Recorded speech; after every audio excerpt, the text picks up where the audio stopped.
ปล่อยปลาพิษชีวิตโดนดราม่า สบายดีท่านผู้เบิ่งทั้งหลาย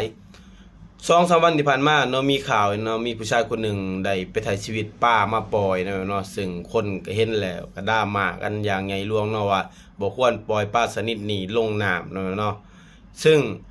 มันก็เป็นดราม่าที่ลายแห้งเนาะกับเรื่องทั้งหมดทั้งมวลที่เขาสิมาเล่าให้ฟังว่าเกิดจังขึ้นเนาะหลักสิมาเล่าประวัติความเป็นมาของปลาชนิดนี้นำเนาะก็คือมี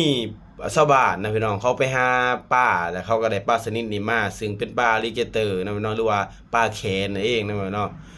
พอหามาแล้วผู้ชายคนนี้เนาะก็แต่งตัวผู้ดีอะไรเนาะก็คือสิมีคนมีฐานะอย่างนี้เราดูทรงกันแต่งตัวเนาะแล้วก็อยากเฮ็ดบุญนั่นแหละเนาะความจิตใจเราจริงๆแล้วอะไรเราก็อยากเฮ็ดบุญที่ท่านนั่นแหละแล้วก็ไปซื้อปลานี่มาแล้วก็เอาไปปล่อยลงน้ำเนาะคนก็นกมือไหว้คนก็มาปล่อยน้ำแล้วก็โอ้ยดอกไม้ยังน้ำเนาะให้ลงสู่ธรรมชาติแต่จริงใจเราจริงๆแล้วเราอยากเฮ็ดบุญนั่นแหละทีนี้คลิปนี้มันเผยแพร่ไปในโลกโซเชียลต่างๆเนาะคนก็มารามาว่าเป็นหยังคือปล่อยปลาชนิดนี้ลงน้ำเพราะว่าปลาชนิดนี้มันสามารถไปทำลายระบบนิเวศต่างๆได้เพราะปลาชนิดนี้มันเป็นปลาที่กินเนื้อเป็นอาหารกินปลาเล็กปลาน้อยกินสิ่งต่างๆเนาะที่เป็นเนื้อเนาะคนก็เลยรามากันใหญ่โตมโหฬารเนาะ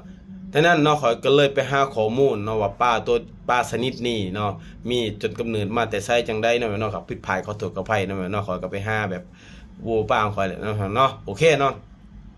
จริงๆแล้วปลาชนิดนี้ชื่อปลาว่าอลิเกเตอร์เนาะหรือว่าปลาแขนี่เนาะมันมีมันกำเนิดมาปลาชนิดนี้มันกำเนิดมา100 ล้านปีแล้วจริงๆแล้วเนาะพร้อมกับไดโนเสาร์นั่นเองเนาะปี10มาจนฮอดปัจจุบันนี่แหละเนาะปลาชนิดนี้มีอายุเฉลี่ยได้ประมาณ60 ปีเนาะความยาวประมาณ 6-7 ฟุตหรือว่า1-2 เมตรเนาะแต่ว่ามันก็มีบางทีที่จับได้เนาะยกตัวอย่างในปี1987เนาะเขาจับได้14 ฟุตกับประมาณ4 เมตรนิดๆเนาะประมาณ4 เมตรกว่าแหละเนาะถ้าว่าพี่ก็ถูกกับไปเนาะแล้วก็เขาจะรูปขึ้นในเบื้องนี้ก็ประมาณปี1910เนาะเขาจับได้ตัวนี้ยาว10 ฟุตกับประมาณ3 เมตรน้ำหนัก100 ปอนด์เนาะ100 ปอนด์ที่นี่ปลาชนิดนี้มันสิอยู่ในน้ำจืดเนาะเช่นทะเลสาบต่างๆเนาะเขาสิมาพบอยู่ที่ประเทศอเมริกาเนาะอยู่ตอนใต้ของประเทศอเมริกาอยู่ตัวอย่างอยู่แถวฟลอริดาแล้วก็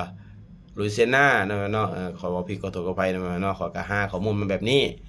และปลาชนิดนี้มันสิกินเนื้อเป็นอาหารเนาะยกตัวอย่างปลาเล็กปลาน้อยนำกันแหละแล้วก็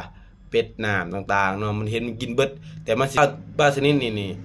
มันสิมีแขวหารอยลิ้มเนาะหารอยฉีกแต่ปากมันสิเป็นจังซี่นะแต่ว่าปลาชนิดนี้มันบ่ค่อยทำลายมนุษย์มันบ่ค่อยทำลายมนุษย์แต่ว่ามันสิกินถ้าเฮาปล่อยลงไปแล้วมันสิกินสัตว์เล็กสัตว์น้อยกินพวกปลายังแบบต่างๆนะเป็นอาหารเนาะเช่นเดียวคนลาวเฮาที่แบบว่าตอนนี้กำลังเป็นดราม่าว่าย่านมันไปเป็นจังซั่นเกิดว่ามันไปแพร่พันธุ์ขึ้นมาแล้วมันสิกำจัดยากอีหยังสินะ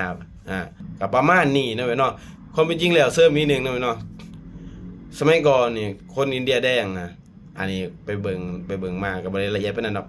เขาสิเอาแขวมันน่ะเพราะมันแหลมไปเฮ็ดลูกซอลูกธนูเนาะสรุปแล้วง่ายๆคือปลาชนิดนี้มันกินเนื้อเป็นอาหารมันสามารถทำลายระบบนิเวศได้เนาะถ้ามันลายเนาะมันสิมักกินปลาเล็กปลาน้อยบ่ให้เรือเนาะเพราะมันกินแบบปลามันโตใหญ่อย่างเงี้ยนะพี่น้องเข้าใจบ่โอเคเนาะก็ประมาณนี้นะพี่น้องค่ะข้อมูลผิดก็ขอโทษขออภัยหลายๆเด้อพี่น้องเด้อ